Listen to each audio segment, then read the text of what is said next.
Hi, everyone. My name is Vandana, and I am the host of Adult Child in Recovery, moving from insanity to serenity and recovery.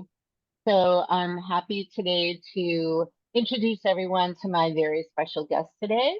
Um, this is Phyllis Leavitt, and Phyllis, I just learned recently, wrote an amazing book that she's gonna happily share about America in Therapy. That's actually the title of the book. It's a new approach to hope and healing for a nation in crisis, and I think this is the divine time, especially now with what's happening on the planet, to really share your book. And Phyllis, is it okay if I just tell everybody a little bit about you and Sure. read your bio quickly? Sure. Okay. So Phyllis Leavitt has a master's degree in psychology and counseling from Antioch University.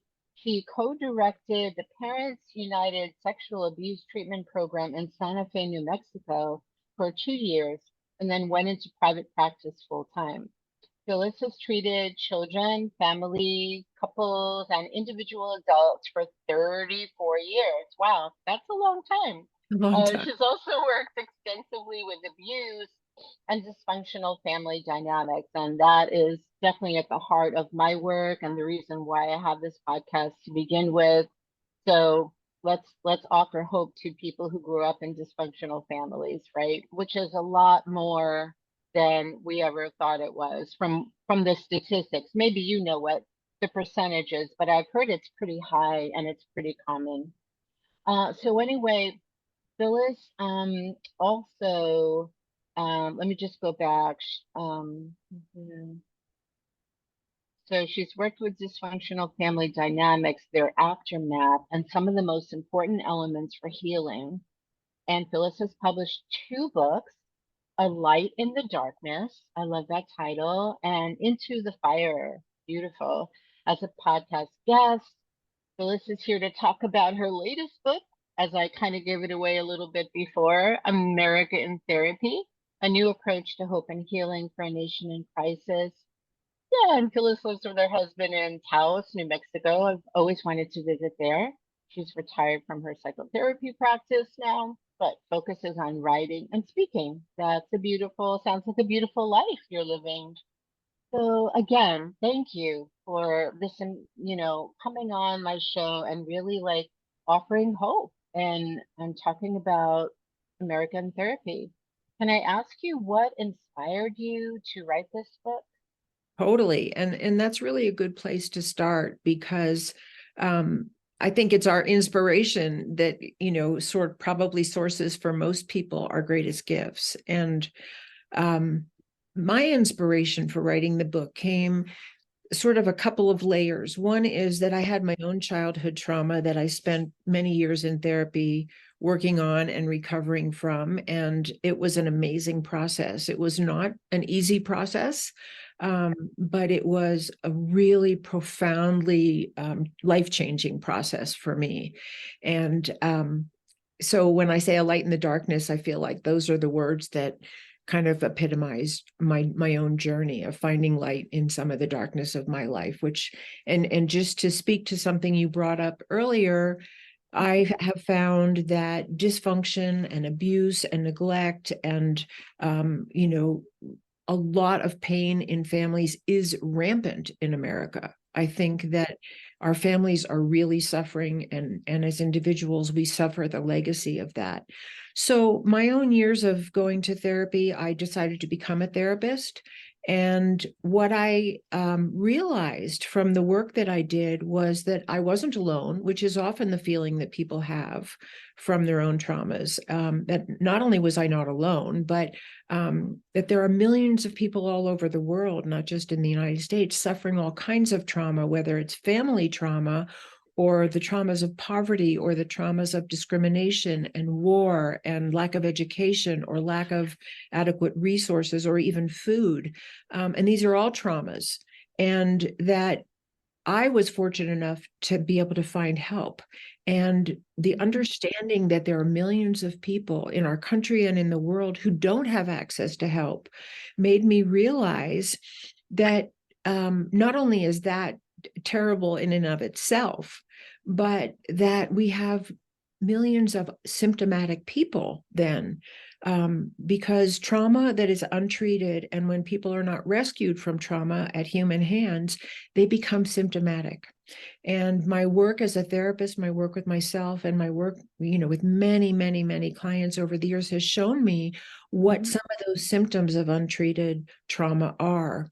And as I began to look at that on a societal level, it became so clear to me that some of the dynamics in our country, and I call that the family of America, because we're all family systems, our families of origin, our school systems, our communities, sometimes our houses of worship, businesses.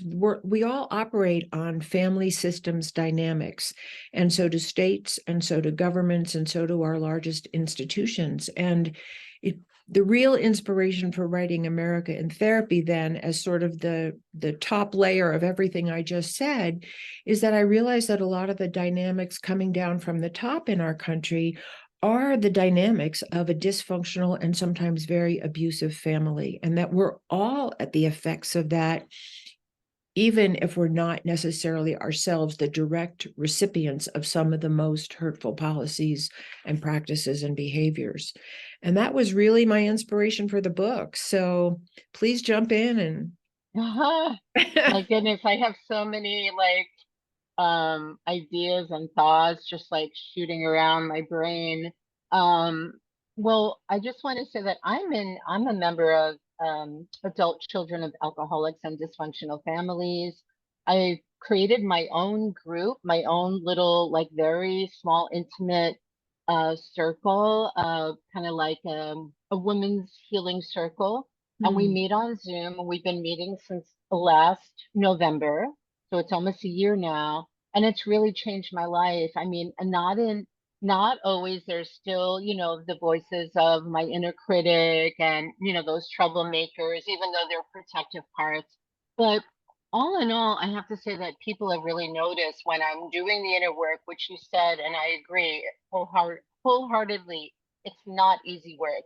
And I've avoided doing this work for most of my life until a couple of years ago. And I just happened to buy a book. I don't remember the author's name. You probably know it.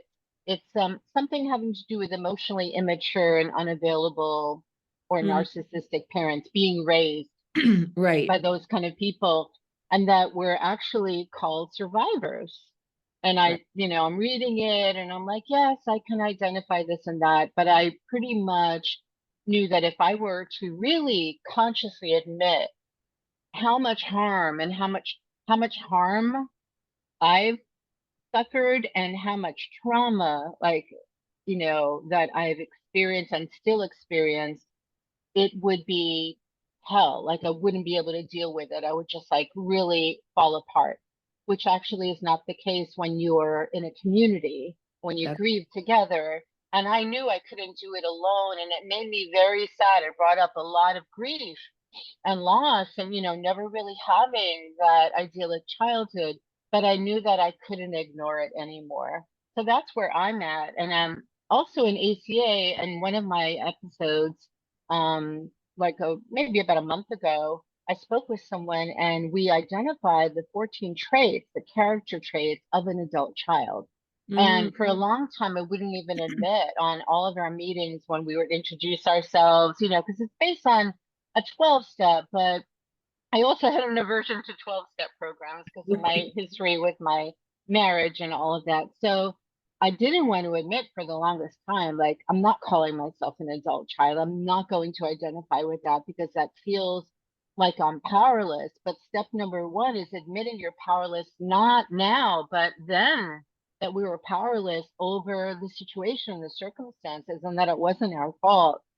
So anyway, getting back to my point, which I'm trying to remember, it's about offering hope yeah. and healing because I would say the world is in crisis. Our planet is Right. definitely in crisis. The collective is in crisis. And it's like, so what are your what do you suggest as Yeah.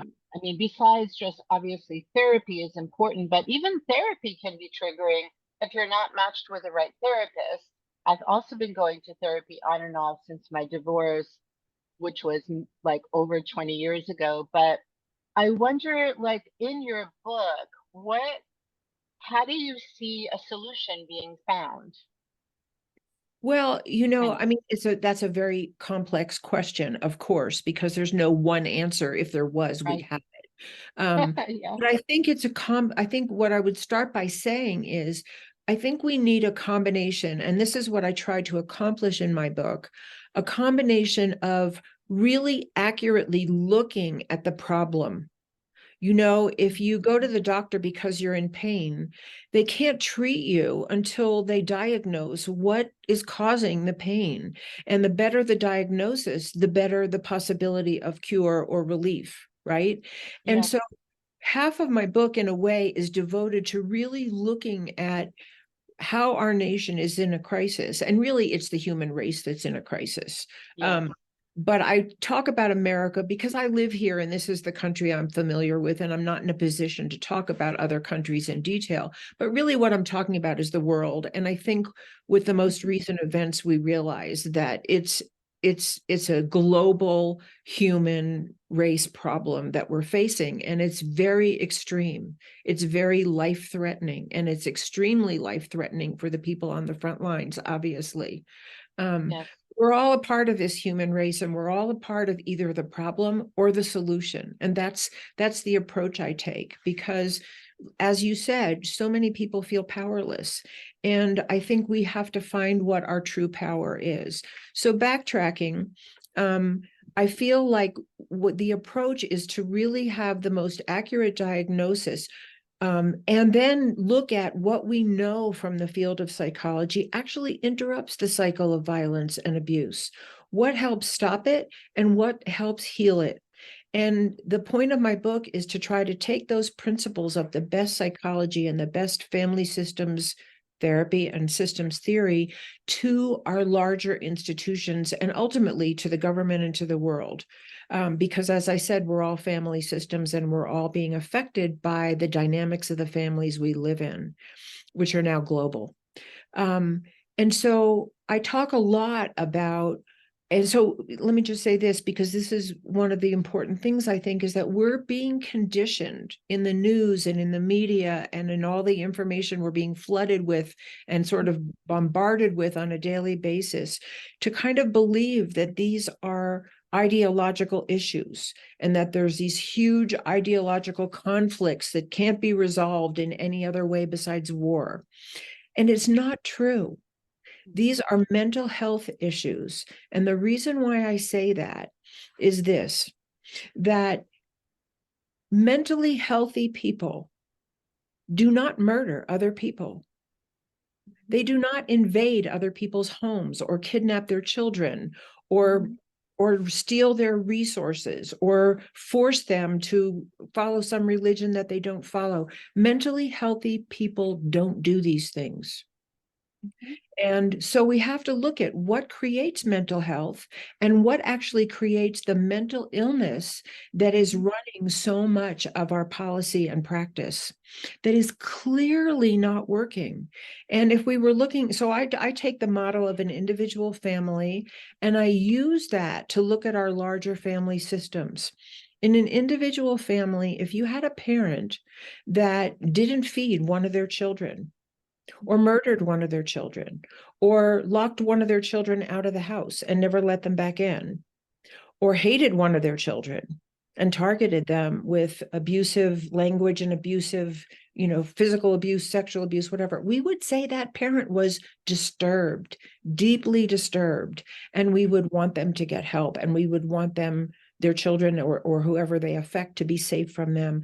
But as a country, we do the same things to other people and to people in our own country. We discriminate against certain groups. We withhold resources from some of the most needy people and the most marginalized people, the most disadvantaged people in our country. We ostracize people. We hate people. We do to ourselves, let alone whatever we do in the rest of the world, we do to people in our own country what we would never want to have be done to ourselves. And that is a mental health issue and a mental health crisis.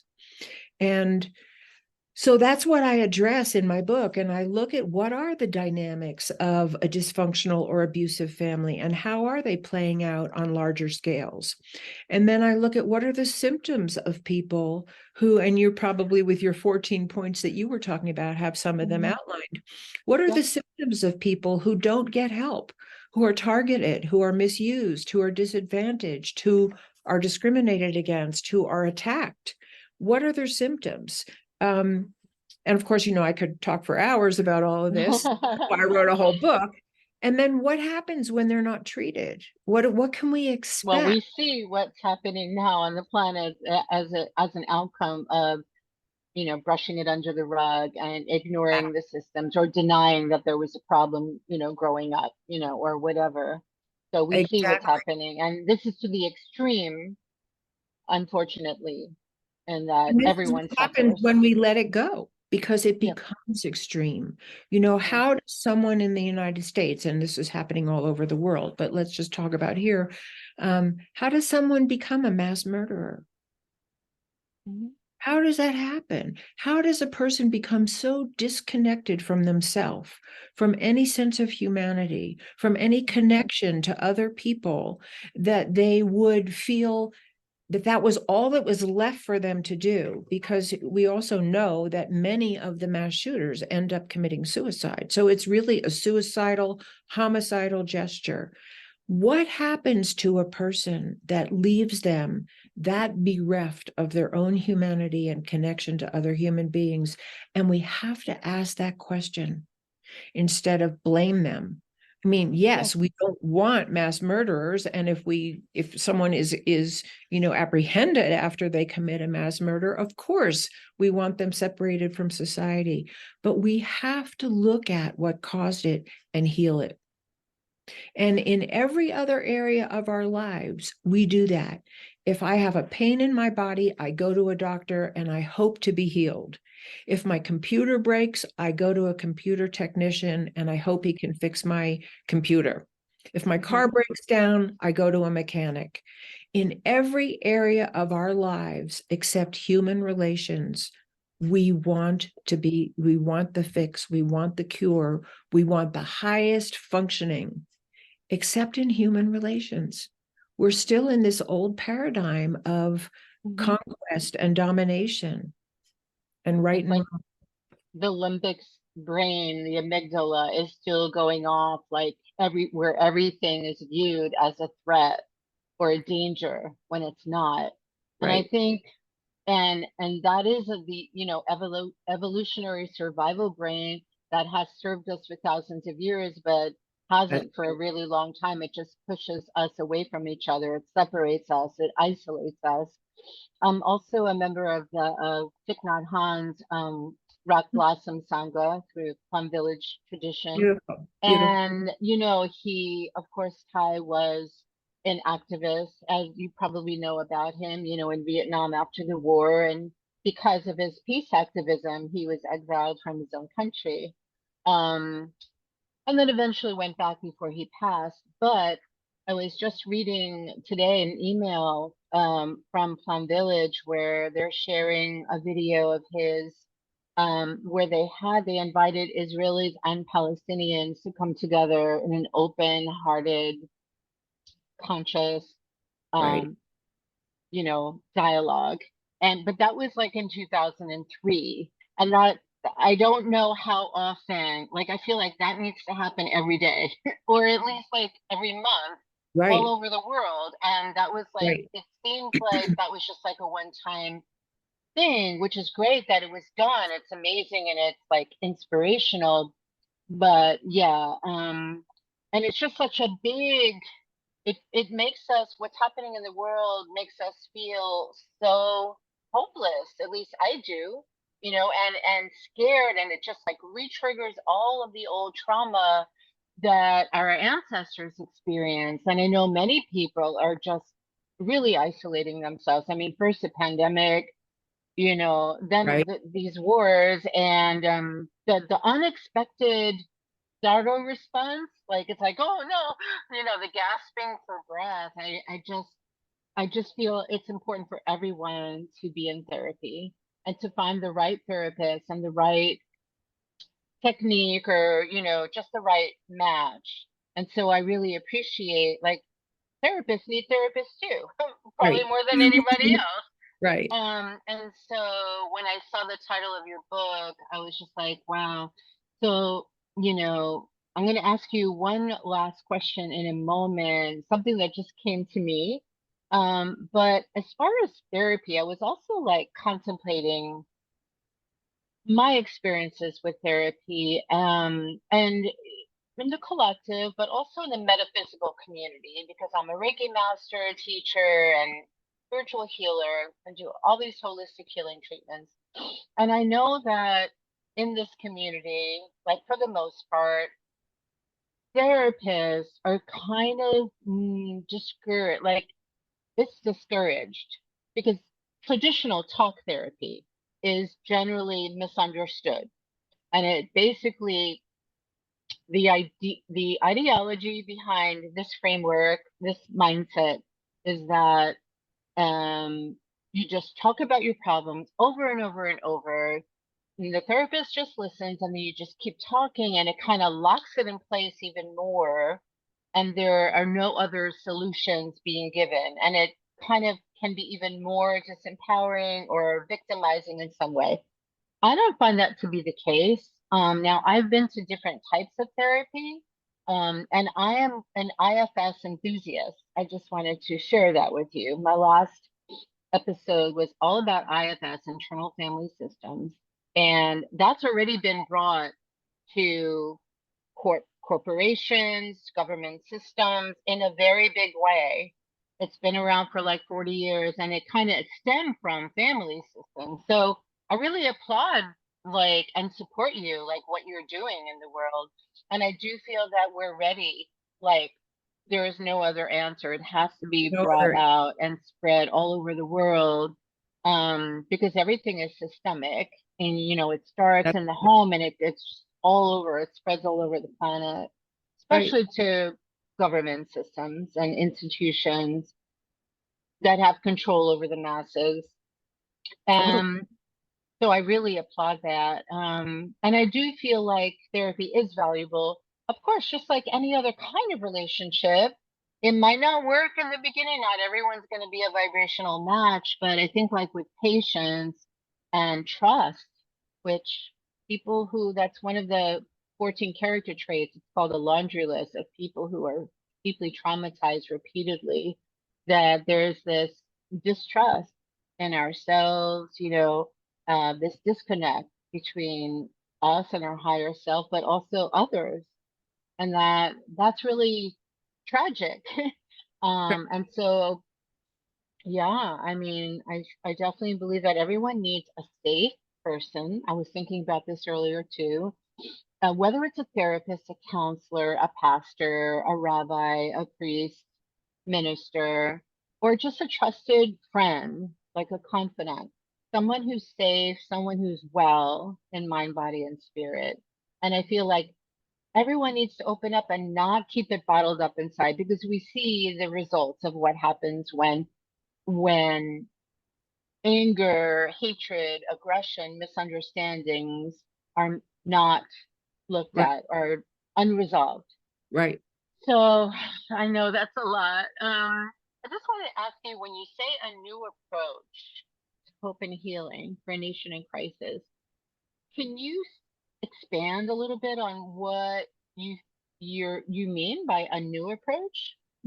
Well, I could expand a lot, but I'll try to make it short. No, Uh, it's okay. We have a few and minutes. It's fine. I call it, I say a new approach, but really what I also say is that the answers are lying hidden in plain sight.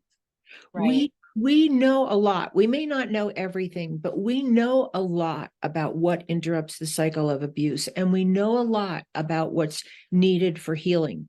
And you mentioned some of them just now. We need a safe place. Yes. People need to be safe. So let me just say, like, I mean, there's just so much to say here. I don't want my mind to race too much. But No, one of the totally. things that what I say and what I have found in my own healing journey and with all of the people that I have ever worked with as clients and all the people that I know is that what causes the worst dysfunction is injuries to love and belonging. When people are loved, when they have a safe sense of belonging and being valued and being encouraged and being provided for, and when they learn peaceful conflict resolution skills, and these are all part of love, safety, and belonging, Yeah. they don't hate. They don't commit atrocities. They don't steal. They don't kidnap. They don't marginalize other people. So the basic injuries to love and connection, I'll just say it briefly, are what causes our major dysfunction.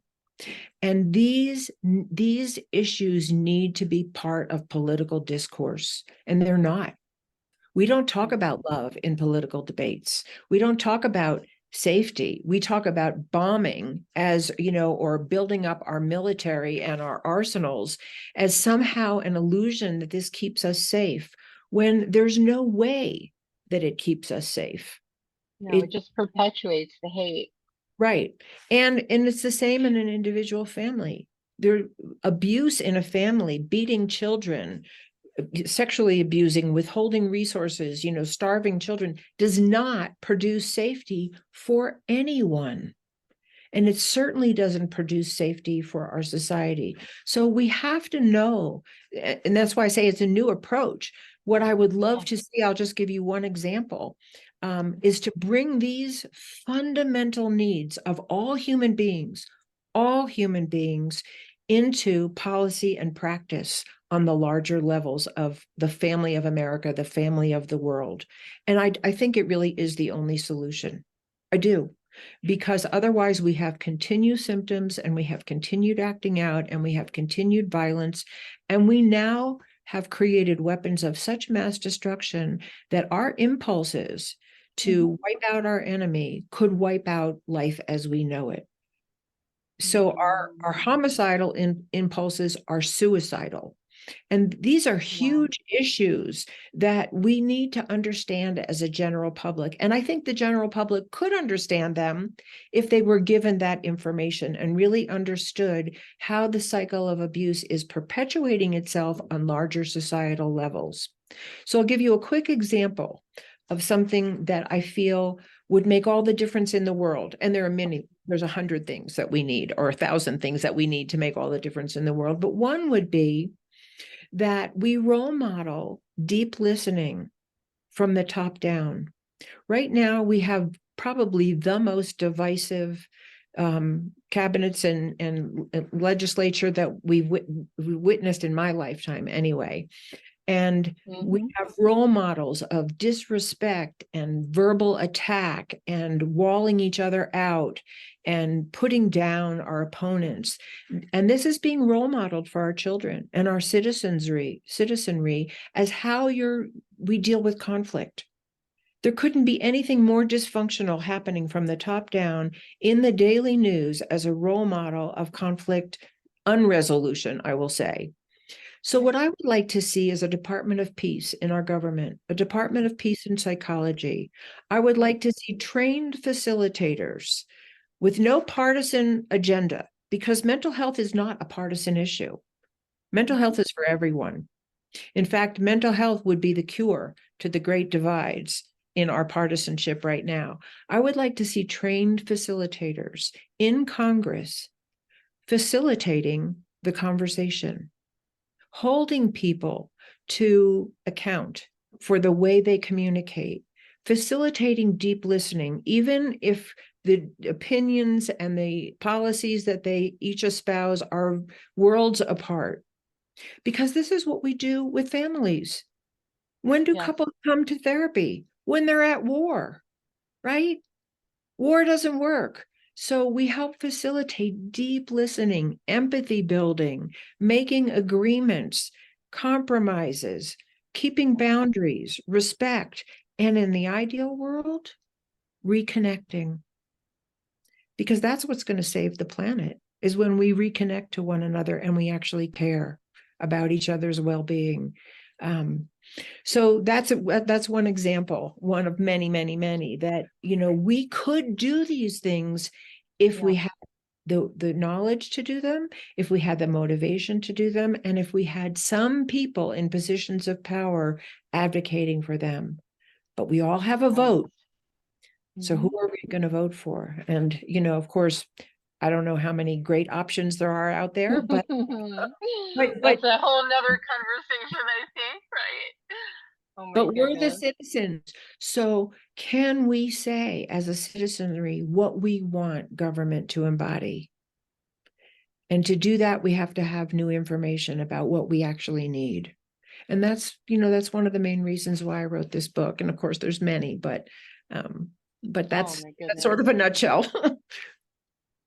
Phyllis, you're amazing. I definitely support your work. And if there's any way that I could spread the message to my groups, and social media platforms, and I mean, I'm happy to do so. And I love your idea of training peace facilitators all over the world, um, because it is a collective problem, mental illness. That's what it is.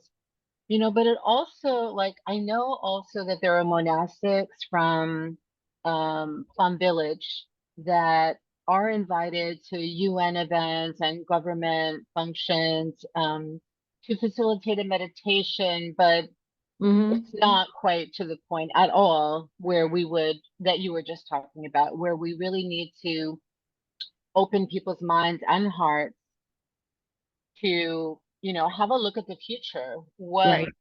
What can happen, if this isn't handled now, if this isn't treated now, if the collective trauma isn't treated now, global trauma. Right. And so, but the thing is, we have to find these people of power to take back our own power and to open up and be willing to work together. And definitely, like, I say, go for it for sure. I don't know how much work you've done in political, platforms, but whatever it takes, I say go for it. I think this is just the beginning, writing books, giving lectures, being on, podcasts like mine. So this is wonderful work, and it's so needed right now more than ever. So, Phyllis, oh, go ahead, please. I was just going to say, now more than ever, like, if what's happening in the world isn't our biggest wake-up call, like, I don't know what is, like, it's just beyond imagination what people are capable of when they're hurt badly enough, when they're brainwashed into hatred, when they're forced into, violent actions, when their mindset is so colored, or I can't find the words, because it's just so horrifying that they would slaughter innocent people, and it's happening all over the world. This is just the latest rendition. This isn't, it's not actually anything new. It's just beyond horrifying.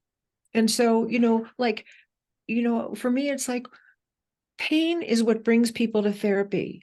Can our world pain bring us as a nation to therapy, to get help, to do it differently, and to use all that we know heals? Because what heals ultimately is love. It really is. It all boils down to that. There isn't one person born into a human body who doesn't crave love and connection and belonging. Yeah, I think step by step, and we, never give up. And we just have to keep on doing what we're doing and really believe in this cause. It's a really good, worthy, necessary cause. We have to spread the word to everyone, and see what happens. I mean, we can't just sit back and just accept this, because it's unacceptable. And it's escalated to a point where we can't ignore it and pretend it's not happening just because it's not happening, within our neighborhood or community. And I sometimes I'm like the last couple of days walking down the street where I live, in Brooklyn, and Mhm. I'm like, nobody seems to be talking about it or affected. I mean, people just going out. Of course, we have to go on with our lives, but Right. um, there is that painful realization that I've experienced after 9/11 that if it Yeah, didn't happen like right where you are, it's not real.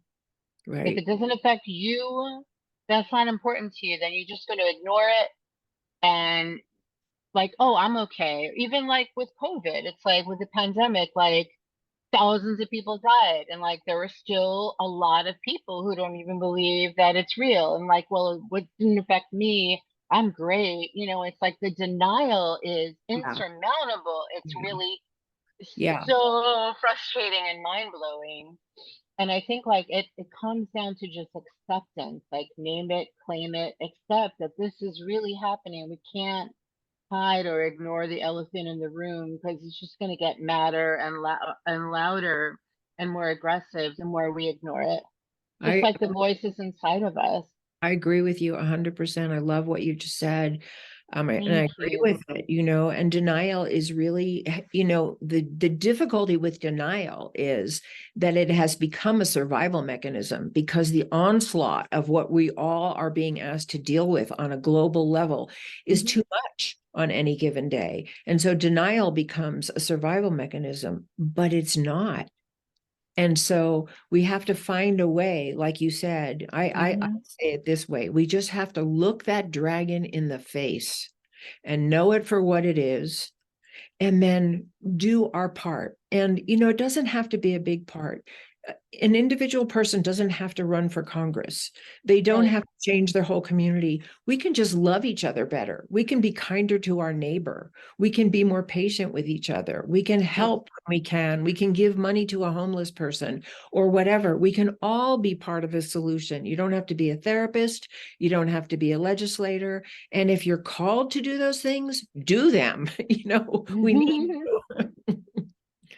Yeah, just even one small step every day to Right. change the reality of our nation, and to wake people up who are sleeping and who are frozen.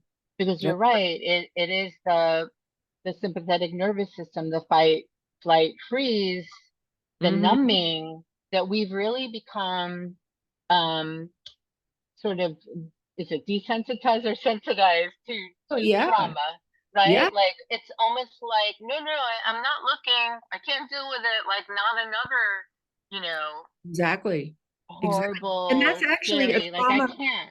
That's Right. a trauma outcome, you It know, is. that It is. I freeze, that I can't deal, that I don't Yep. want to look, that I compartmentalize myself off, and that I feel powerless and I protect myself by denial. And these are known trauma outcomes. And so we are being traumatized by what's happening, even if we're not in the line of fire.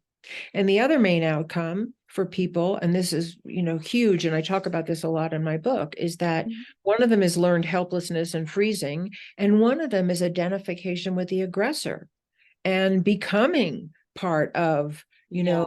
those who want to bully and dominate because they feel so powerless that it's how they get a sense of power.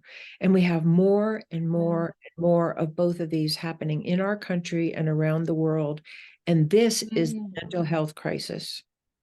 Those are the in internal family systems, Dr. Yeah, Dick Schwartz. So he calls those parts like the bullies right, or the right, troublemakers, the firefighters are the ones that are like, no, we have to do something right now. And then all the managers that say, like kind of try to keep everything in check to keep us safe.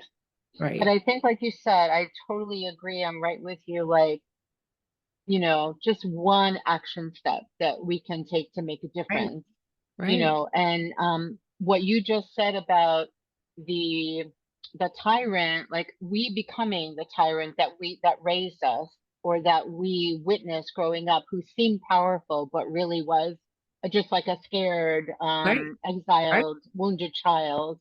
So there's a flip side to the 14 traits of ACA, the adult child, which is we become